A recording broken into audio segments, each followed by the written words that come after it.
Rebonjour Karen. Rebonjour Sébastien. Ouais, la réussi, c'est trop bien. On devait répondre aux questions des auditeurs sur la vidéo. Tu m'as trop dit, je peux tout faire en 10 minutes et tout ça. Résultat, bam, 35 minutes d'enregistrement. Et donc, j'ai des questions comme ça que j'ai récupérées sur les commentaires des anciennes vidéos. Super. Ou sur Instagram et tout ça. Ouais. Et donc, on va y aller. Tu y as déjà répondu, mais tu peux peut-être y répondre un petit peu plus. Combien on gagne exactement par image vendue? Donc sur Adobe Stock, vous avez les packs de crédit et les formules d'abonnement. Et ce qui est important, c'est les commissions par image. Les commissions, elles varient entre 33 centimes jusqu'à 26,40 € très exactement pour une licence étendue. Et donc pour rappel, la licence étendue, c'est une licence qu'on achète pour utiliser votre image pour des produits dérivés, donc pour en faire par exemple des mugs, exactement t-shirts, ou pour imprimer cette image sur un support diffusé à plus de 500 000 exemplaires. Et ça, il y a un Print. contrôle là-dessus? Alors oui, si on voit effectivement que un client a acheté une image pour illustrer par exemple un magazine ou un livre qui va être vendu à plus de 500 000 exemplaires, s'il n'a pas en fait acheté la licence d'utilisation, on peut le poursuivre. Donc c'est clairement indiqué dans nos conditions. Parce que c'est souvent une question qui revient, c'est qu'on n'a pas forcément moyen de savoir comment nos photos sont utilisées derrière. Effectivement, l'auteur ne le sait pas forcément parce qu'il n'a pas l'indication en fait dans son espace contributeur. Par contre, l'utilisateur, lui, est obligé quand même de mettre les crédits. Quand on s'en aperçoit, que ce soit l'auteur ou même nous-mêmes, le client risque gros s'il ne répond pas, en fait, s'il ne respecte pas nos conditions d'utilisation de nos images. Est-ce qu'on peut, on va revenir à la question après, mais est-ce qu'on peut utiliser un service de tag de photos? Avant, il y a des tags de photos dont je vais parler dans F1.4 dans pas longtemps, qui s'appelle Imatag, et qui peut taguer une photo sans que ça se voit. Alors, il y a peut-être effectivement ce service-là, mais il existe plein d'autres outils en fait pour traquer vos images. Bien sûr. Pixtrack, et il y en a encore un autre qui va faire tout le suivi, l'analyse, etc. Et il y a même un service juridique qui va vous accompagner dans vos démarches. Donc effectivement, il existe de nombreux outils pour traquer vos images. Après, je vais parler d'Imatag parce que c'est quelqu'un que je connais. C'est vrai, ils font des choses très bien. Donc c'est parfait. Mais voilà, c'est qu'on peut taguer nos photos et puis avant les envoyer sur stock, ce qui nous permettra de contrôler un peu plus facilement, même si nos photos sont un peu modifiées, sur les retrouver. Donc 33% du prix d'achat des photos. Alors sur les photos, 35% sur la vidéo, et donc les vidéos, au niveau des commissions, ça correspond à 28 € pour un fichier HD et 69,65 € pour un fichier 4K. Donc c'est quand même plutôt pas mal. Bien précis, quoi. J'insiste quand même qu'au niveau des rémunérations, entre 33% et 35%, on est quand même celui qui proposons les meilleures commissions sur le marché en fait des microstocks. Donc c'est quand même un petit plus. Et encore une fois, c'est jamais fermé. C'est pour ça qu'on ne peut jamais dire tu vas gagner tant exactement par photo, parce qu'on propose des prix d'achat complètement différents en fonction des entreprises, en fonction des services d'accompagnement qu'on va proposer à une entreprise. Donc aujourd'hui, un fichier peut aussi te ramener 500 € le fichier. Et ça arrive aussi régulièrement qu'un contributeur me dise « Ah tiens, j'ai perçu, c'est bizarre, 90 €. » Parfois, il m'appelle, il me dit « Est-ce que c'est un bug ?» Je dis « Non, non, c'est pas un bug. Merde, voilà, j'ai beaucoup d'argent. » Voilà. Et sur l'espace contributeur, on le voit à travers ce qu'on appelle les offres custom. Custom, ça veut dire personnalisé. Et effectivement, on a vendu votre photo plus cher à une entreprise, donc vous percevez tant mieux. Plus. Voilà. Vaut mieux ça que moins cher. Tout à fait. Comment marche le Premium? Sur Adobe Stock, vous avez la collection principale. Donc là, effectivement, tout le monde peut contribuer tant qu'on propose des fichiers de qualité qui respectent la propriété intellectuelle. La collection Premium, c'est une collection qui est alimentée exclusivement par des photographes professionnels et des agences photo. Mais ces auteurs sont recrutés par nos équipes de curateurs qui sont un petit peu partout dans le monde. Donc on ne peut pas soumettre ces photos directement dans cette collection. Mais cette collection, ce qu'on recherche, ce sont des fichiers à forte valeur narrative et émotionnelle. Et ce sont des fichiers qui sont proposés au choix entre 100 € et 500 € le fichier. Donc ça, c'est l'auteur qui choisit le prix de vente de son fichier. Mais effectivement, on peut proposer à ce moment-là ces fichiers à 500 €. Donc si un contributeur est intéressé, il peut quand même nous écrire au service relations contributeurs et nous, on peut quand même soumettre éventuellement son portfolio aux équipes de curateurs qui va peut-être ou non le contacter. Mais c'est vraiment exclusivement réservé aux photographes pros, aux agences photo. On a Fabien Foalot, Arnaud Bertrand, par exemple, Marie Boisière, enfin bon, énormément d'auteurs de talent. Julie Dvaroquier. Oui, Julie Dvaroquier, exactement, contributrice. Que vous connaissez dans F4. Exactement, c'est tout à fait ça. Donc voilà, ce sont effectivement des photographes souvent de renom. Et quand est-ce que tu soumets mon dossier? Ah oui, tiens, tu m'as pas proposé ça encore, Sébastien? Si, on en a parlé. bon, Mais quand tu veux. Surtout que j'ai ton livre sur bah mon oui. bureau qui trône tous les jours. Bon, tu n'auras pas ces photos-là, Ah, mais ah bah si j'ai pas ces non, photos-là, il y aura d'autres non. photos, mais pas ces photos-là n'iront pas dans le stock. Zut alors. Quand on poste un autoportrait, on fait comment pour l'autorisation écrite? Est-ce qu'on Ah oui. s'autorise nous-mêmes à utiliser Ah notre ben, image? alors, il faut effectivement nous soumettre l'autorisation de droit à l'image. Donc Oui. c'est assez facile puisqu'on Et ben on voilà, signe soi-même, quoi. c'est exactement ça. Mais nous, on a besoin de savoir que c'est vous. Bah Donc oui. il faut quand même signer le document. Oui, mais c'est moi. Ben voilà. Mais on peut, j'ai beaucoup de contributeurs qui se pareil, prennent en auto. je l'ai déjà fait. Et tu l'as déjà fait aussi, Ouais. d'accord. Pour la déclaration de revenus, alors là, ça, on est sur. J'ai Ah oui. j'ai déjà fait une vidéo un petit peu C'est sur vrai. le sujet qui y répond. Est-ce que c'est du droit d'auteur? Enfin, est-ce que c'est c'est du commercial? Enfin, est-ce que Effectivement, tous les revenus que vous gagnez sur Adobe Stock, il faut les déclarer. Vous pouvez les déclarer en droit d'auteur dans vos déclarations fiscales. Voilà, comme toute déclaration de revenus. Mais on peut les déclarer aussi sur une entreprise non droit d'auteur Oui. et en tant que particulier. Pareil, en tant que particulier, en fait, il y a une ligne en fait où vous pouvez en fait déclarer en fait ces revenus en tant que droit Après, il ne d'auteur. faut pas en faire de trop, sinon l'État va penser que c'est vraiment quelque chose de commercial. Je crois qu'il y a un... Je dis peut-être des bêtises, hein, donc ce sera à revoir avec un comptable ou avec quelqu'un de... Voilà, mais je c'est crois vrai. qu'on a une tolérance jusqu'à 2000-2500 € par an de revenus en tant que particulier sans avoir à créer une entreprise. Tu veux dire en étant défiscalisé, tu veux dire ou, En étant, parce que normalement, quand on perçoit des revenus. des revenus, autres que des revenus d'employés, donc avec une fiche de paye et tout, il faut qu'on le déclare. Même maintenant, sur le Bon Coin Oui, ou sur d'autres trucs, tout à fait. on doit être obligé de les déclarer. Exactement. Et ça va jusqu'à 2500 €. Normalement, il y a une tolérance jusqu'à 2500 €. Au-dessus de 2500 €, on est obligé de créer une entreprise pour pouvoir continuer parce que c'est une vraie activité commerciale. D'ailleurs, on peut le voir sur PayPal. Par an, si on dépasse les 2500 € récupérés sur PayPal par an, ils nous demandent un justificatif comme quoi on est en entreprise. Alors, c'est vrai que nous, ce qu'on dit toujours sur Adobe, Adobe Stock d'ailleurs, c'est qu'on vous suggère toujours de demander conseil à un conseiller fiscal, Bien sûr. parce que nous-mêmes, on ne peut pas vous donner de conseils, Mm. parce qu'on est responsable en fait de ce qu'on vous annonce. Donc, ma réponse à ce type de questions, c'est toujours C'est toi qui consultez votre conseiller fiscal. Donc moi, je vous le dis, conseillez votre conseiller fiscal. Consultez votre conseiller fiscal, parce que conseiller votre conseiller fiscal, ça va être difficile. Est-ce que les mots-clés sont traduits automatiquement par Adobe? On définit ces mots-clés en une seule langue et c'est traduit automatiquement dans toutes les autres langues. On ne mixe pas les autres langues. Exactement, on ne mixe surtout pas deux les ou trois mots-clés langues. dans différentes langues. Et Exactement. vaut mieux, si on peut, privilégier l'anglais. C'est ça. Puisque ça traduira mieux d'anglais en français que de français vers d'autres...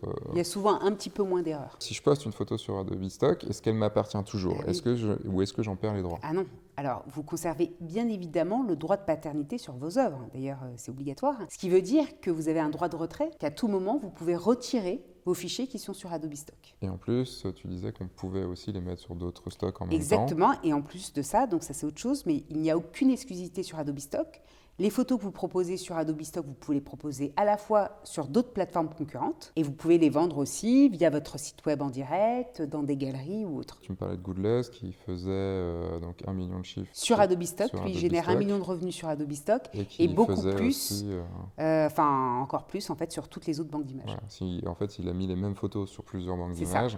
Et ce qui fait qu'il génère du revenu encore plus... Encore plus important du coup, forcément, parce qu'il multiplie en fait les canaux de promotion, tout simplement. Exactement, puisqu'il y a des clients qui sont sur stock, qui ne sont pas sur d'autres, et inversement. Même si au final tout le monde arrivera sur stock, bien sûr. Est-ce qu'il y a des conditions particulières pour pouvoir poster ces photos? Effectivement, il faut avoir tout simplement déjà faut être majeur, donc il faut avoir plus de 18 ans, il faut avoir une pièce d'identité valide, bien sûr, parce qu'on va contrôler l'identité. Sinon ils essayent de passer par leurs parents? Enfin non, parce que les parents ne sont pas l'auteur en fait, donc vous déclarez, ça serait faux de mettre sa mère comme auteur de la photo. Si c'est une photo de qualité, c'est pas de bruit, pas d'artefacts, par exemple sur les photos, attention à la surexposition, sous-exposition. Voilà, moi par exemple, 80% de mes photos sont rejetées aujourd'hui sur Adobe Stock, donc je t'assure que si tu vois mes photos, tu sauras ce que c'est qu'une photo de qualité technique et ce qui ne l'est pas. Et si elle respecte les droits de propriété intellectuelle et de droit à l'image. Il n'y a pas besoin d'être photographe pro? Oui, c'est vrai. Tu peux être un amateur, mais avoir beaucoup de talent quand même. J'insiste sur le côté qualité de la photo. Bien sûr. Et il n'y a pas besoin d'abonnement sur Adobe CC?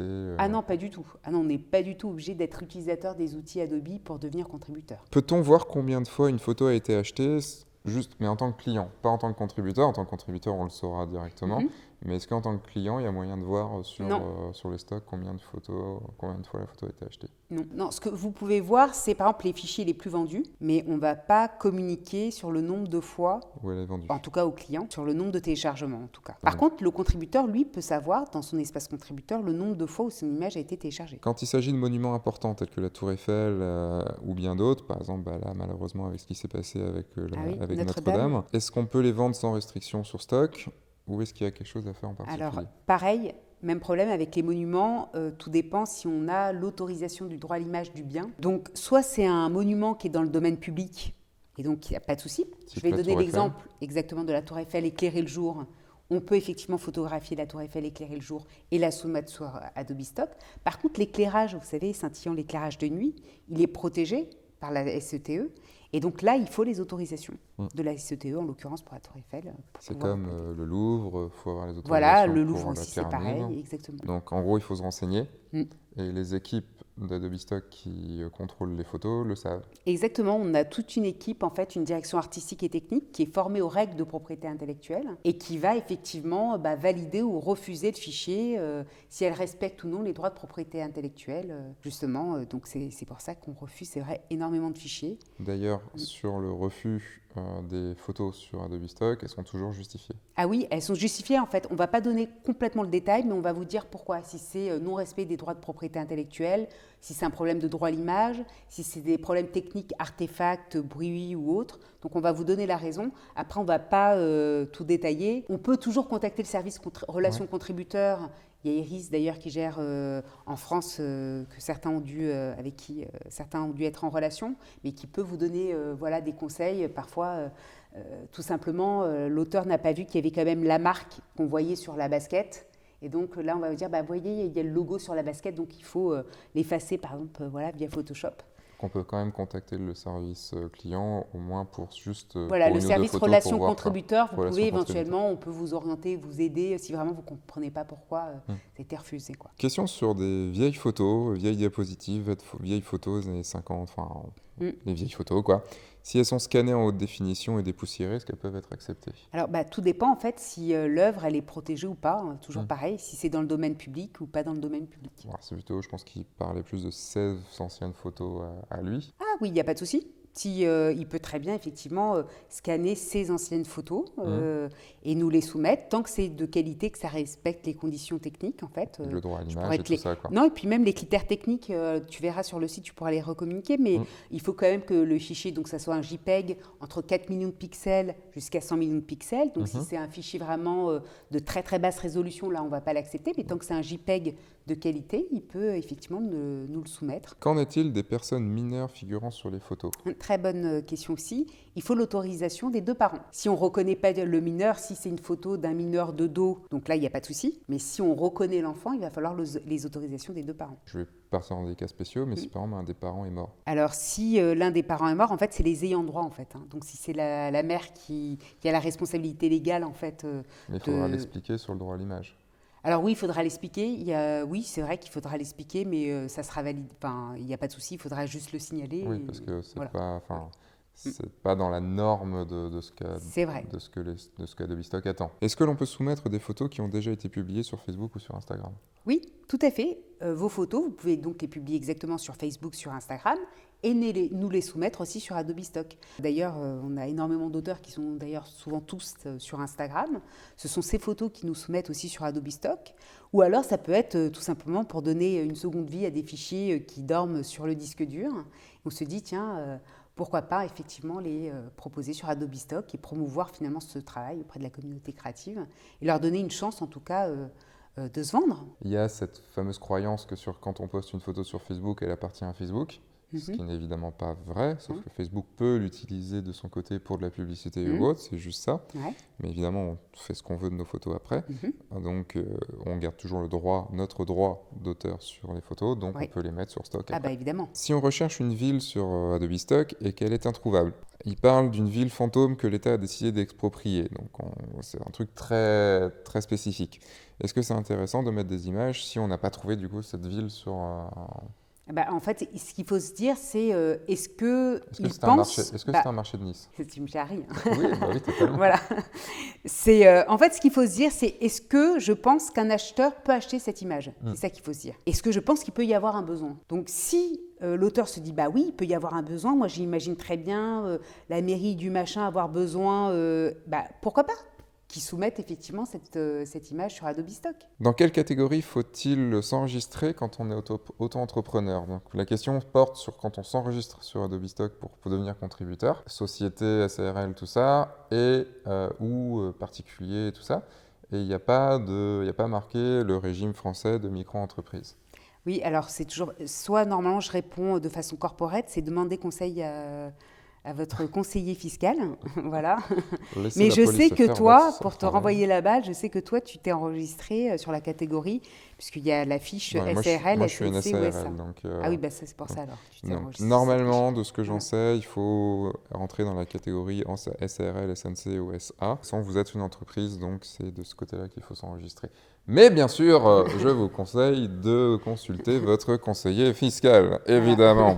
Pourquoi Adobe Stock et pas un autre? J'ai presque envie de vous dire que nous, on encourage en fait les contributeurs à proposer leurs fichiers sur plusieurs plateformes, tout simplement parce que vous multipliez vos chances de vendre. Et c'est la raison pour laquelle, d'ailleurs, on a décidé de ne pas proposer d'exclusivité sur Adobe Stock parce que effectivement un auteur peut proposer ses fichiers sur plusieurs plateformes. Donc Adobe Stock, en tout cas pour moi, c'est un incontournable. Mais par contre, très honnêtement, oui, je vous suggère en fait de proposer vos fichiers sur d'autres plateformes également. Tu es plutôt très transparente, même si je te vois là actuellement, voilà, plutôt très transparente. À quoi ça sert Adobe Stock? À quoi ça sert? Alors pour les auteurs ou pour les utilisateurs? Ça va être plus pour le... Alors, Adobe Stock, c'est une solution. C'est une solution, comme je l'ai dit tout à l'heure, pour les acheteurs qui vont gagner en productivité et en simplicité, parce qu'ils vont avoir des contenus directement intégrés dans les outils Creative Cloud. Donc, quand moi, je crée une plaquette, une campagne de pub avec InDesign ou Photoshop, j'ai directement accès à une banque d'images et je vais pouvoir créer ma maquette directement, acheter la licence d'utilisation de l'image et le watermark disparaît et est remplacé par le fichier HD dès l'achat de la licence. Donc, c'est un vrai gain de temps et de simplicité, en tout cas pour un utilisateur. Tu parlais entre 20 et 50 fois de gain de temps. Oui, c'est vrai. On a fait une étude via Pfeiffer. Nous, on communique sur... On gagne 10 fois plus en productivité, mais en fait, l'étude a montré beaucoup plus. On s'est dit que c'était trop grand en marketing de communiquer sur 50 fois plus. Mais très honnêtement, c'est significatif le gain en termes de productivité qu'un utilisateur a en utilisant des photos Adobe Stock directement intégrées dans Creative Cloud. Je suis sûre d'ailleurs que dans les auditeurs, ils utilisent parfois eux-mêmes peut-être des images pour créer, pour faire un photomontage ou autre. Et du coup, d'avoir quand même la banque d'images directement intégrée dans Creative Cloud, c'est quand même un vrai gain de temps. Donc, pour un utilisateur, c'est évident et seul Adobe Stock peut proposer ça, parce que seul Adobe Stock est intégré justement dans Creative Cloud. Et encore une fois, les autres stocks n'ont pas Photoshop. Voilà. Et pour un auteur, c'est tout simplement de pouvoir promouvoir son talent auprès de la plus grande communauté créative au monde, donner une seconde vie à ses fichiers, de pouvoir en fait monétiser son talent. Et nous avons une question de Maxime qui vient juste de le dire. Est-ce qu'il est prévu une banque sonore? Alors effectivement, comme on n'a pas le droit, on est coté en bourse, etc., donc on ne peut pas tout révéler en avant-première, même sur F1.4. Ceci dit, ce que je peux vous dire, c'est quand je disais que Adobe Stock est une place de marché de tout type de contenu créatif, l'idée c'est de proposer tout type de contenu créatif. Et donc, on peut imaginer, là je suis toujours corp, qu'il va y avoir d'autres types de contenus, dont par exemple, pourquoi pas des fichiers sonores. Mais de toute façon, je n'ai rien dit pour le moment. Acheter des actions, acheter des stocks options. Peut-on espérer gagner un peu d'argent avec un stock, avec Adobe Stock, ou alors est-ce que c'est de la poudre aux yeux? On peut complètement, évidemment, espérer gagner un revenu complémentaire avec Adobe Stock si plusieurs facteurs. On a un volume de fichiers important. Si ce sont des fichiers qui répondent à une demande, qui répondent à des tendances, à des marronniers, si ce sont des fichiers de qualité et si l'auteur sait quand même se différencier des autres fichiers qui existent sur Adobe Stock, oui, vous pouvez gagner un revenu complémentaire. Et si vous bossez. Et y croire surtout. Ça commence par là, en fait. C'est d'y croire. Moi, en tout cas, ce que je vous invite à faire quand même, parce que c'est vrai qu'il faut toujours aller sur la chaîne F1.4, mais j'organise régulièrement, moi, des webinaires où j'invite des contributeurs top-sellers, les fameux top-sellers que je gère et à qui je donne mon numéro de portable. Oh. Mais, oui. Mais ces Et aussi contributeurs-là... un webinaire qui est avec Franck. Ah bah oui, avec Franck est toujours là. Mais oui, et avec Franck Payen qui est toujours là pour animer ces webinaires-là. Mais j'ai réalisé déjà 2 webinaires, un avec Goodluz, un photographe, et un autre avec un illustrateur. Et chacun va vous donner leur retour d'expérience. Et c'est vrai que quand on voit Julien qui expliquait la première année, il voyait des revenus chaque mois. Au début, il voyait 20 €, deuxième mois 30 €, et on voit la croissance. Donc aujourd'hui, je peux annoncer le chiffre parce que c'est lui-même qui l'a annoncé publiquement, il gagne 400 000 €. 400 000 €. 400 000 € avec 4000 fichiers seulement, j'ai envie de dire. Ah oui, seulement. Ouais.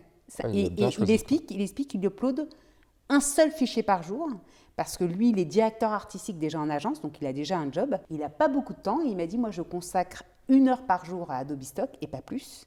Ce qui est déjà pas mal. Ce qui est déjà quand même pas mal, finalement. Mais avec 4000 fichiers, il a généré quand même 400 000 €. Mais il ne faut pas non plus faire rêver comme ça, mettre de la poudre aux œufs pour rien en vous disant, bah, bien sûr, mettez, vous allez devenir millionnaire comme ça. Non, tu l'as bien souligné tout à l'heure, c'est un travail sur du très long terme. Il faut être très assidu, il faut uploader régulièrement. Et effectivement, ça nécessite quand même une rigueur, quoi. Ça nécessite de l'effort, une rigueur. Sauf si on dit 4000 fichiers, un fichier par jour, ça fait 4000 jours quand même. Bah oui, quand même. 4000 jours, ça me paraît, c'est 3 ans, c'est 12 ans quand même. Bah lui, oui, exactement. Ça fait, lui, très exactement... il a dû en mettre un peu plus à un moment. Mais, Il a dû m'en mettre un peu plus parce qu'en fait, ça fait 10 ans qu'il est contributeur. Donc, consacrer 1 heure par jour pour après gagner 400 000 € de chiffre d'affaires tous les ans sans plus rien faire. Donc c'était au total 400 000 €. Mais... Ah, c'était au total, c'est pas tous les ans. Non, c'est pas tous les ans. C'est pas tant de la poudre aux yeux que ça. Mais bon, pour 4000 fichiers uploadés, pour un fichier par jour, c'est quand même déjà une très belle somme. C'est déjà pas mal, c'est sûr. Il y a sûrement plein d'autres questions, mais ça sera l'occasion de refaire une session là-dessus. Exactement. Et moi, d'ailleurs, je me ferai un plaisir de répondre à vos questions si vous les posez dans les commentaires. Tu sais, de ta vidéo, moi je veille justement aux commentaires. Surtout maintenant, ils savent qui tu es. Et ben voilà, c'est ça. Quand vous verrez Karen, ta signature sur YouTube. C'est Karen Serror, je crois. J'ai pas regardé, mais oui. La Contributor Success Manager, j'ai toujours du mal à m'en rappeler. C'est très américain. Voilà. Merci beaucoup, Karen. Merci beaucoup, Sébastien. Merci à tous. Et j'espère que vous aurez aimé ce petit format podcast. Et il y en aura peut-être qui reviendront à bientôt. Sortez, faites des photos et surtout amusez-vous. Amusez-vous, c'est le plus important. Ah oui, si on ne s'amusait plus, qu'est-ce qu'on ferait plus? On ferait plus de vidéos, on ferait plus rien, quoi. C'est ça.